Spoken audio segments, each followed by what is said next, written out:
Good morning guys. Ito ang gawa ni Inday ngayon. Tinatali ko yung mga dulo ng aking yung dulo na dahon ng aking mga pipino kasi ayoko yung mga kakalat lang sila kung saan saan. Gusto ko dyan lang sila sa area nila. Ikot-ikot ko lang yung mga nila.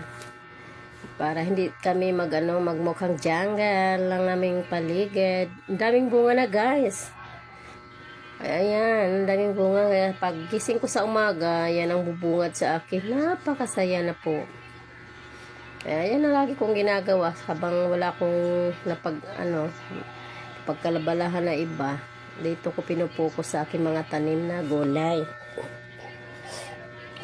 Ang dami na niyang bunga guys. Kaya lang, ang dami ko rin dami rin niyang antik na pula. Kaya nag-alala ako baka pati yung mga maliliit na bunga kakainin nila. Kaya ang ginawa ko guys, nagdikdik ako ng bawang, sili, nilagyan ko ng detergent. Try ko lang, baka mawala yung mga langgam. Kasi kinakain nga nila yung mga dahon. Ginagawa nilang bahay.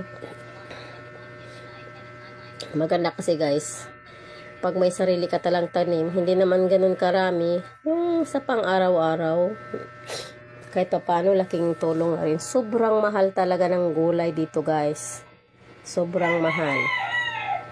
Kaya, naisipan ko magtanim.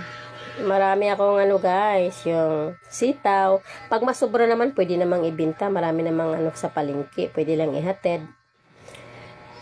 Sitaw. Marami din akong kamatis kasi sobrang mahal po yung kamatis. Ayan guys, ang dami ng bunga. May okra, tsaka chiling labuyo. Iimbak na lang natin kasi pag malapit ng mag-Disyembre, sobrang mahal po talaga guys ng siling labuyo. Abot ng 800. Minsan abot pa nga ng 1-2. Kaya bibili ka 2 piraso, 10 piso guys. Yan, pipino. Sa pipino kasi talagang masarap pag mayroon kang lalo na pritong isda. Kahit anong pritong pag-ulam ay mayroon kang pipino. Masarap po talagang kain. Yan, kaya inaano ko yung pipino. Tapos marami akong upo. Sayuti. I-arrange ko lang siyang paikot-ikot sa nila. May ginagawa kasi ako talagang akyatan nila. Para hindi naman masyadong makalat. Kasi maliit lang yung space natin sa gilid ng bahay.